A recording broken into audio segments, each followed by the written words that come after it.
প্রিয় ভাইরা আমার, মৃত্যু হচ্ছে একটা অনিবার্য বাস্তবতা।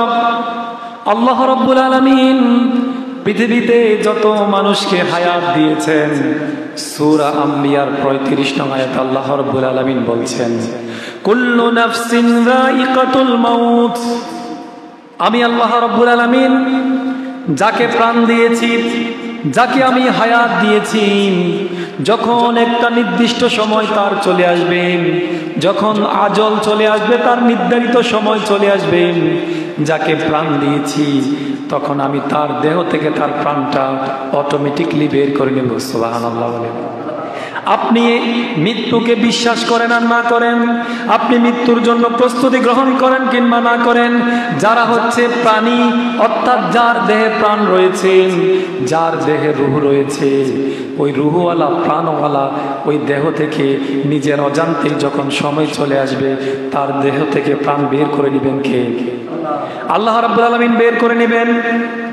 সূরা নিসার ৭৮ নম্বর আয়াতে আল্লাহ রাব্বুল আলামিন বলছেন, আইনামা তাকুনু ইউদরিকুমুল মাউত ওয়ালাউ কুনতুম ফি বুরুজিম মুশাইয়্যিদা।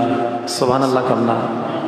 আল্লাহ রাব্বুল আলামিন বলছেন, তোমরা যে মৃত্যু থেকে পলায়ন করো, যে মৃত্যু থেকে তোমরা মনে করছো অনেক দূরে রয়েছো, যখন মৃত্যু তোমাদের কাছে ঘনিয়ে আসবে, যখন মৃত্যু তোমাদের কাছাকাছি চলে আসবে, যখন মৃত্যুর সময় তোমাদের চলে আসবে, যখন মৃত্যু তোমাকে পাকড়াও করে ফেলবে, ওয়ালাউ কুনতুম ফি বুরুজিম মুশাইয়্যিদা, তুমি যেখানে থাকো না কেন, যদি সীসাডালা একটা প্রাচীরের ভিতরেও তুমি থাকো, যদি তুমি এমন অট্টালিকায় থাকো যে অট্টালিকায় 10 জন 20 জন 50 জন গার্ডম্যানকে পাস করে তারপর ওখানে যাওয়া লাগে, তুমি যদি সুরক্ষিত কোনো প্রাচীরের ভিতরে থাকো, সুরক্ষিত কোনো অট্টালিকায় থাকো, যখন তোমার মৃত্যুর সময় চলে আসবে, তুমি যেখানে থাকো না কেন, মৃত্যু তোমার সাথে মোলাকাত করে ফেলবে। সুবহানাল্লাহ। আরে ভাই, মৃত্যু থেকে বাঁচার কারো সুযোগ নাই। আপনি যেখানেই থাকেন না কেন, আপনি যদি মনে করেন আমি চারদিকে দেওয়াল করে ফেলেছি, আমি থাই গ্লাস লাগিয়ে ফেলেছি, ভিতরের সাথে বাহিরের কোনো সম্পর্ক নাই, যখন মালাকুল মউত আপনার মৃত্যুর সময় চলে আসবে, কোন দিক দিয়ে যে আপনার এই ঘরের ভিতরে, রুমের ভিতরে ঢুকে যাবে, মালাকুল মউত আপনার ঘরের ভিতরে আসার জন্য ওই মসজিদের থাই গ্লাস খোলা লাগবে না, আপনার ঘরের এসির গ্লাস খোলা লাগবে না, আপনার ঘরের দরজা খোলা লাগবে না, জানালা খোলা লাগবে না।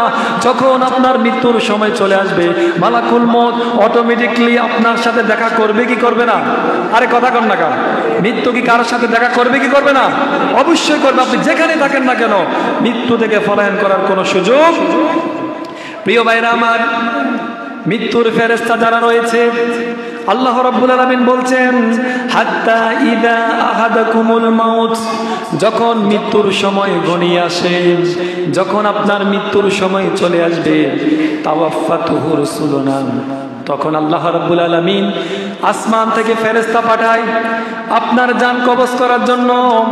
এমন ফেরেশতাদেরকে আল্লাহ রাব্বুল আলামিন পাঠায়, ওয়া হুম লা ইউফাররিতুন, এমন ফেরেশতা আল্লাহ রাব্বুল আলামিন পাঠায় যে ফেরেশতাগুলো তাদের নিজ কর্মের ব্যাপারে কোনো আপনার কারচুপি করে না। আল্লাহ যে ডিউটি নিয়ে পাঠায়, আল্লাহ যে উদ্দেশ্যে পাঠায়, সে উদ্দেশ্য বাস্তবায়ন করাই ওই ফেরেশতাদের কাজ। সুবহানাল্লাহ। আপনার মৃত্যুর ফেরেশতা, আপনি দুনিয়াতে কোনো কাজকর্ম করতে গেলেন, দুনিয়ার কোনো মানুষের কাছে আপনি ঘোষের টাকা দিয়ে বেঁচে যেতে পারবেন, দুনিয়ার কোনো মানুষের সাথে আপনি ঘোষের টাকা দিলে হয়তো ওই দুনিয়ার মানুষ আপনাকে ঘোষ খেয়ে আপনার কাজ করে দিবে, আপনাকে রুখসত দেবে, জেল থেকে আপনাকে বের করে দেবে, ফাঁসির কাজ থেকে আপনাকে মাফ করে দিবে ঘোষের কারণে। কিন্তু আল্লাহ রাব্বুল আলামিন এমন ফেরেশতা নিযুক্ত করেছেন, এমন ফেরেশতাদেরকে দিয়ে মানুষ রূহ কবজ করান।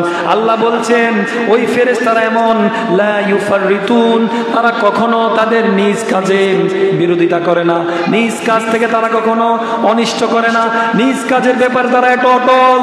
আল্লাহ রাব্বুল আলামিন যে কাজের জন্য যে ফেরেশতাকে নির্ধারণ করেছেন, ওই ফেরেশতা আল্লাহর ওই হুকুম হাকাম মানার জন্য সদা প্রস্তুত। সুবহানাল্লাহ। প্রিয় ভাইরা আমার, আব্দুল্লাহ ইবনে মাসউদ রাদিয়াল্লাহু তাআলা আনহু বর্ণনা করছেন, বুখারী শরীফের ৭৪৫৪ নম্বর হাদিস, আল্লাহ রাব্বুল আলামিন যখন একটা মানুষকে দুনিয়াতে পাঠাবেন, একটা মানুষ যখন মায়ের গর্ভে প্রথম একটা বীর্যরূপে আসে, অর্থাৎ প্রথম 40 দিন একটা বনি আদম মায়ের পেটে বীর্যরূপে আসে, দ্বিতীয় 40 দিন রক্ত, তৃতীয় 40 দিন হচ্ছে মাংস। এই তিনটা অবস্থায় 40 যখন পার হয়ে যায়, আল্লাহ রাব্বুল আলামিন রূহ ফুঁকে দেওয়ার আগে ওই বনি আদমকে 4টা জিনিস লেখে। কয়টা? 4টা জিনিস লিখে দেয়। ফায়াকতুবু, আল্লাহ রাব্বুল আলামিন লিখে দেয় রিজকুহু, ওই বান্দা দুনিয়াতে কত রিজিক খাবে, কি কি রিজিক খাবে, সব রিজিক আল্লাহ সুবহানাহু ওয়া তাআলা লিপিবদ্ধ করে দেয়।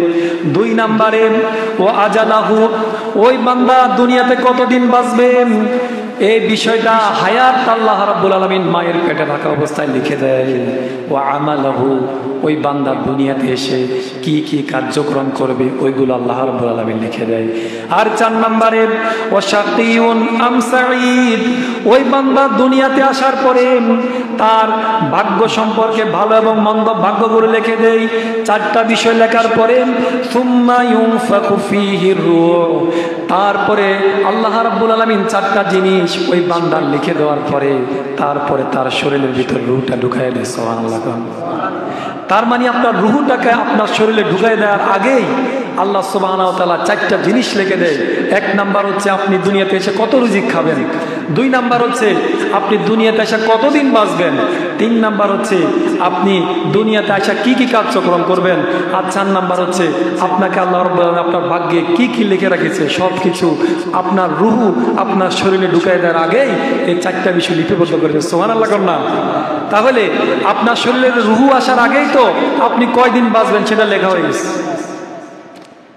আপনি কয়দিন বাঁচবেন দুনিয়াতে আইসা সেটা লেখা হয়ে গেছে। কিন্তু আজকে আমরা দুনিয়াতে বাঁচার জন্য চেষ্টা করি, মৃত্যু নিয়ে চিন্তা করি না। অথচ আপনি বাঁচার জন্য যত চেষ্টাই করেন, মৃত্যু থেকে যত দূরেই থাকুন না কেন, মৃত্যু থেকে পলায়ন করার কোনো সুযোগ আছে নাকি? কোনো সুযোগ নাই প্রিয় ভাইরা আমার।